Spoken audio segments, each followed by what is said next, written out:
Our blessings, welcome to this video. In this video, I'm going to talk about the part of the sixth womb which we're preparing for you, and I hope it will help you to understand why it's so important to work with these wombs, with these energies, with these portals, because each womb is actually a portal. I learned this technology in a mystery school of Mary Magdalene, where I'm studying at the moment. I'm a priest of Mary Magdalene in training, and in this mystery school we are following the teachings of the Yeshua and Mary Magdalene and the whole Christ lineage. This part of the six wombs was for me really life-changing, and that's why I would love to share this journey with you. On the training of the six wombs, we realized that a lot of women, even men, are totally disconnected from their wombs. Men also have a womb, not the physical one, but we share rest of the energetic wombs with them. And one of the first words which been said on our training, and they really resonated with me, was a channeled message from Mary Magdalene through amazing lady Anna Otero. And the message was the reason why humanity is insecure is because you don't understand that you are infinite. It's so powerful, isn't it? We're just afraid to see our infinite aspect of our souls. I was drawn to work with my womb. I was always fascinated with the Black Madonna, with the energy of creation. So I brought the intention to my womb, and I started to understanding that we really are the infinite source. We are really just carrying the vibration, the frequency, the matrix of the infinity womb. And that was really, really powerful in my healing. And I see healing as awakening, because when we heal, we become awakened. And when we become awakened, we heal. I'm just going to talk about the six wombs journey and what each womb represents. The first one is the physical womb. If you have a body of a woman, if you have incarnated with the body of a woman, you have the physical womb. Women who don't have a womb, they have a stronger energetic womb, but the physical womb is still there. I know it's hard to understand, but it is. The physical womb has cycles. We go through being maiden, woman, crown, right? We go through menarche, bleeding time, and menopause. I mean, all of these circles are the part of our physical womb, just as Earth Gaia is a physical manifestation of the Divine Mother, because she is Mother Earth. So we have this physical womb with so much power, with so much beauty, as she's the Abun. She is the sacred container that holds divine feminine and masculine energy that can bring the divine child into the earth. So beautiful. So that will be the first womb, and we will go deeper into that in the course. And then we have the second womb, and the second womb is the energetic womb. This womb is shared by men and women. Men also have a womb, not the physical one, but we share with them the rest of the energetical wombs. A lot of teachers from the East focus on the man energetic womb more than the female one. The man energetic womb is known as Hara. When we work with any type of Eastern practice, they ask us to focus on Hara, and the Hara actually is the man energetic womb. Our energetic womb is a bit lower because it's right on the top of our physical womb. The Hara is right under the belly button. That's where man holds the energetic womb. The energetic womb is actually the most powerful portal that we can work with when we work with the womb physically, because the energetic womb is connected to the water element, and the energetic womb is actually energy. It is very connected to the concept of the experience of the Yesod on the tree of life. Yesod is our womb chakra on the tree of life. It represents the foundation. Through the energetic womb, we create everything that is in the energetic womb, and if it's not filtered, because it becomes manifest. This is the energy that we are holding, the energy that we hold in our womb space. Could be the energy that we feel through the day, could be the energy from our past lives, from our past relationship. It's just the energy that we're holding. And if it's not been renewed and recycled, that's what we create with. Through the energetic womb, as an result of the energetic womb, disease happens. This is. Imbalance can happen in the physical womb, imbalance can happen in a sexuality and even in men's sexuality as well. So this is why it is so important to work with the energetic womb, so we can heal any time of physical manifestation or experience that we may be creating with the energetic womb. This is very powerful. We hold a lot of emotions in our womb. The word emotion means energy that is moving. It's a lot of emotions are in movement in our energetic womb. And if we don't understand them, if we don't liberate them, they start to create. And that's what's happened. In the energetic womb is where we can find the serpent energy, dormant, or where she becomes awakened. The serpent energy, once we have our first bleed, goes into the womb space, doesn't stay in the base chakra. The bottom part of the physical womb is connected with the base chakra anyway.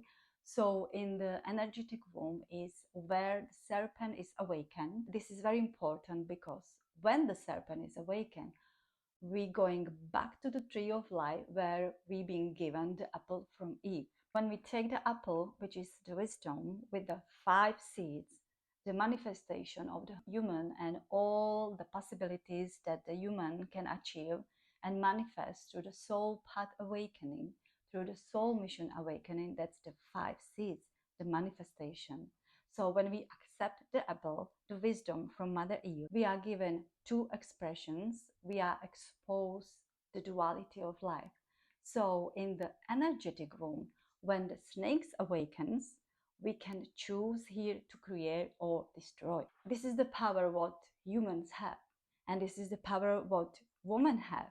Men have the power too, but the power what the women have in this space is way beyond what we can believe. This is why the feminine incarnation, it's very delicate, very powerful, and there is a responsibility in here, because the way things shift in each situation, in each experience, the planetarian ascension does depends on us. It depends on this moment. This is what we can choose. We can choose to create, elevate, we can choose to be love, be compassion, be Mother Eve, or we can choose destroy, be Lilith. I'm going to talk a little bit about Eve and Lilith.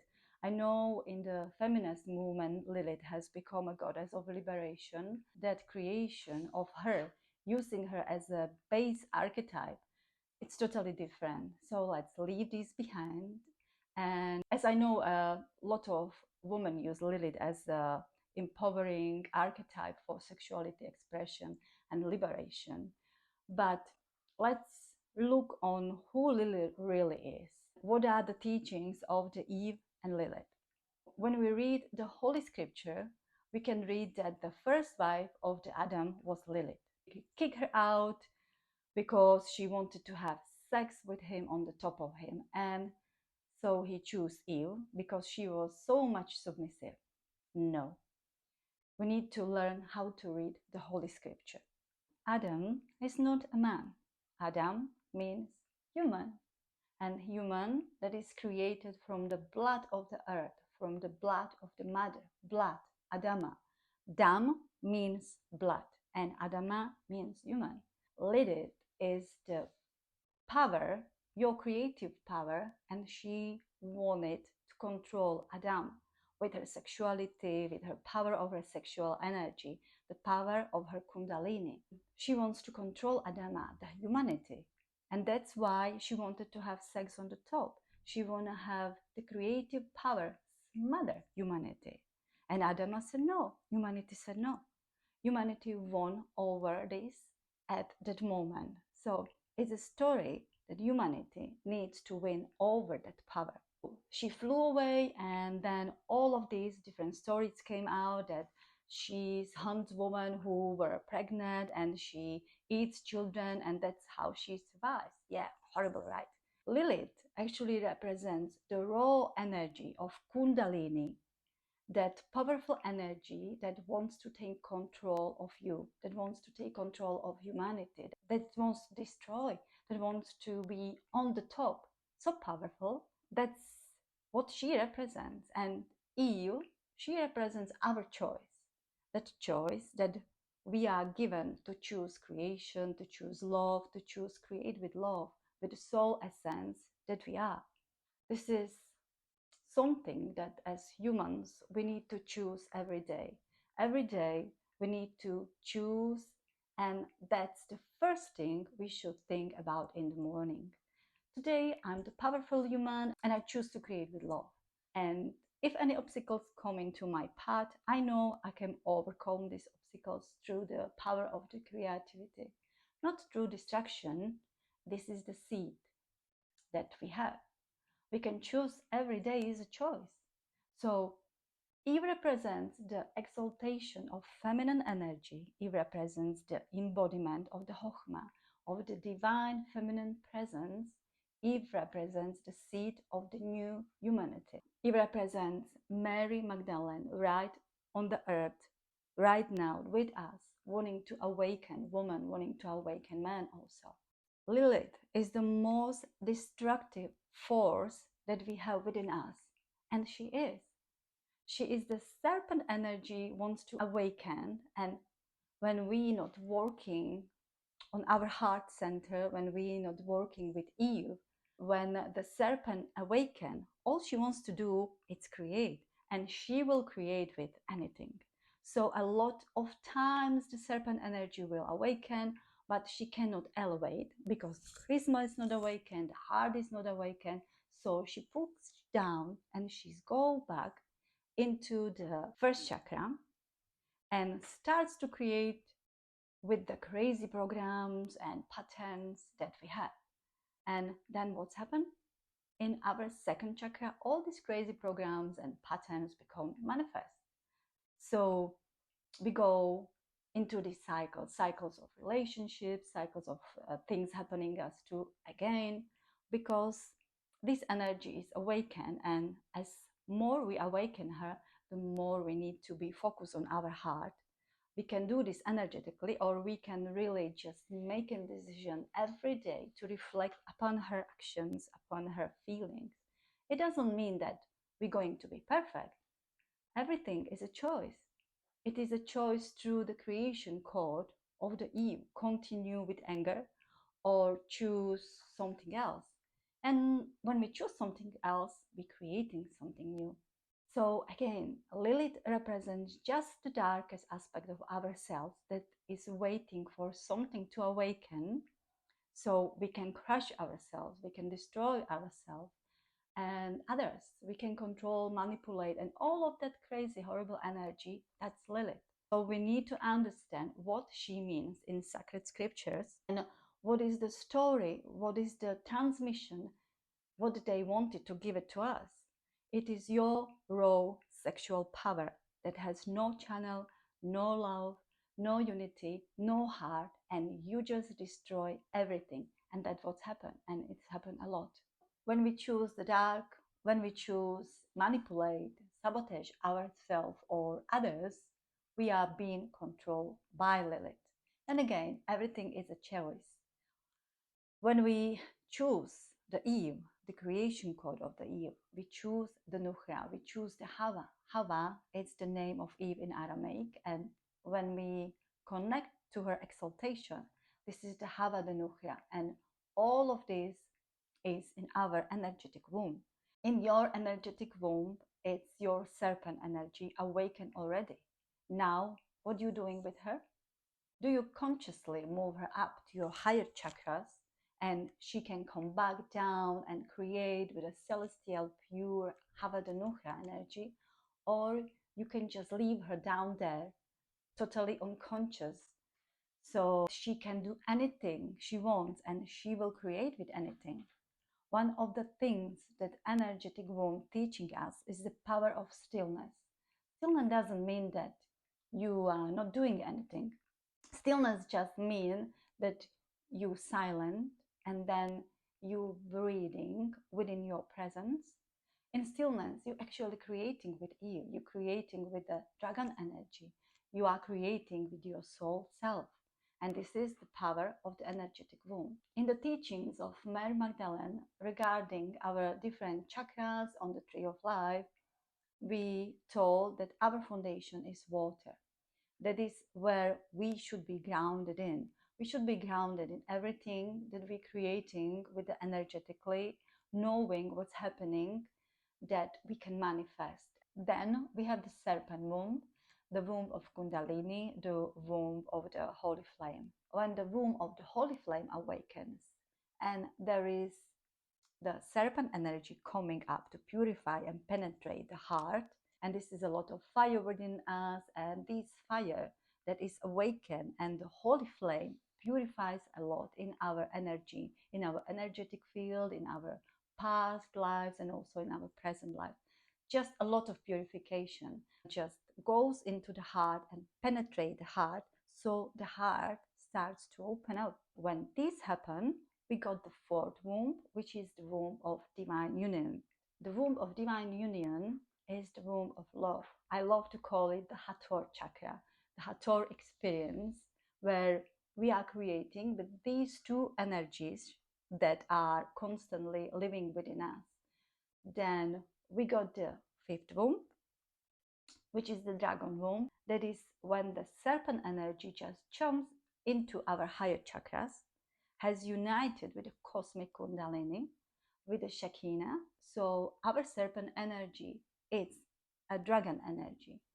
We really in the earth, connected to the earth star chakra, and very, very empowered with the energy of creation. And that is our dragon energy. The more we open up, work with this energy, the more we open up to our spiritual practice, to our spiritual path, the more we grounded we become. And I do believe that, as you know, in the path of Yeshua and Mary Magdalene, there is no separation between earth and spirit at all. It's actually the same.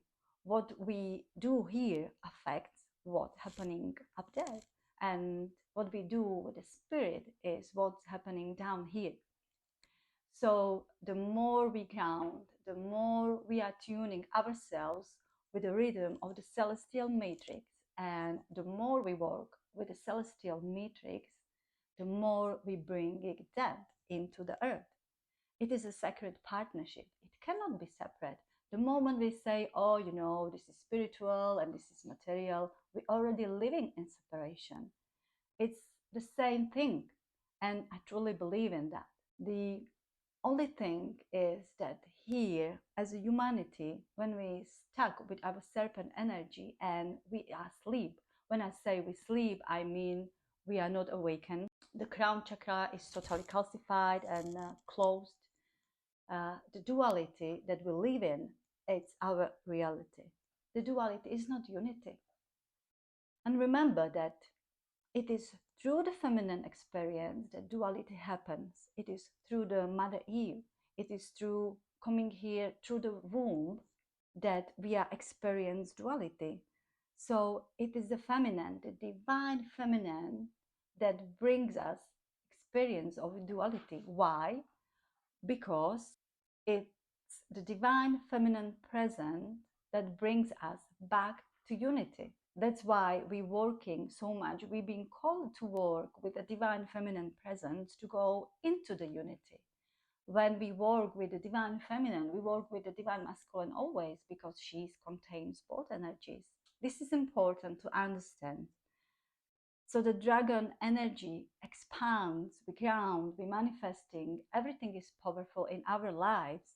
We can feel our body, we can feel our expression. And then we have the sixth womb, the cosmic womb. And this is when we connect to the infinite source of creation. Very powerful. We know we are the infinite source of creation. We connect with the Black Madonna, right? We connect with the black light of creation. So this is the path of the sixth womb, where we will be working with different wombs for awakening. I do like to work on the energetic womb a lot because I truly believe that in this physical realm, the energetic womb can help us to heal our physical womb, and the energetic womb can help us in one of the biggest tasks that we have as humanity. And the task is to align with the creation code of Eve and stop allowing Lilith to take control over our lives, to stop allowing the demonic possession. They talk about her as a demon in the Holy Scripture, and do as the story of the Genesis allow humanity to say no to Lilith and say yes to Eve, to love, to compassion, to unity, to liberate, moving away from the slavery. When Yeshua resurrects and he sees Mary Magdalene, the first name that he says to her was woman, with the capital W. I'm sorry for the expression on my W. In the Holy Scripture, woman. Woman means Eve. King Solomon used that, King David used the word woman. And they were waiting for the woman to become incarnated on the earth to take humanity out of slavery. And that woman is Mary Magdalene. He says, woman, and she turns. Then he calls her Mary Magdalene. One of the tasks of embody the Magdalene, of embody her frequency, is to become the woman, which means align with the creation code of Eve. This is who and what I really align with the creation code of the Eve, which is the awakening of the serpent energy in elevation, in purity, and not in destruction. Remember that we are all creators and we all have the power. Even when we say, oh, I have no power, or I give my power away. No, we never. We always have the power. We just don't know how to use it. It's about learning how to use our power. And also, even physically, when we awaken the energetic womb, we have more energy physically. The energetic womb, when we not connected, when we don't work with it, takes energy from us. So we have to learn how to awaken the energetic womb. There are many practices that we can do, and the first practice that I always like to share is how to awaken the energy through water.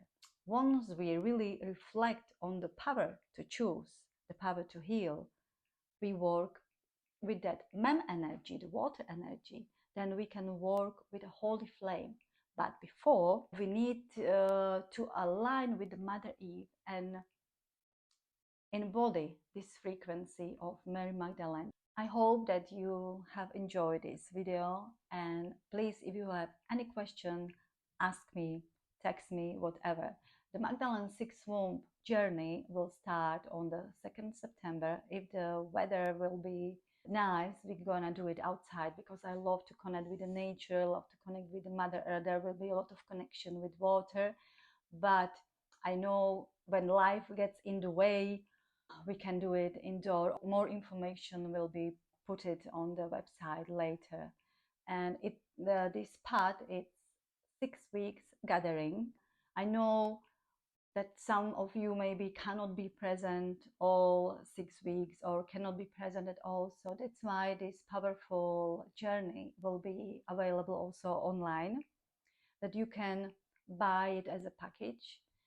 All events and also body practice, transmissions, mudras will be recorded, and each of you will receive a blend of the biblical consecration oil to anoint ourselves during this journey, recommended diet also, and the energy exchange for all these 6 weeks journey is 111 pounds. Thank you for watching, and Ahava.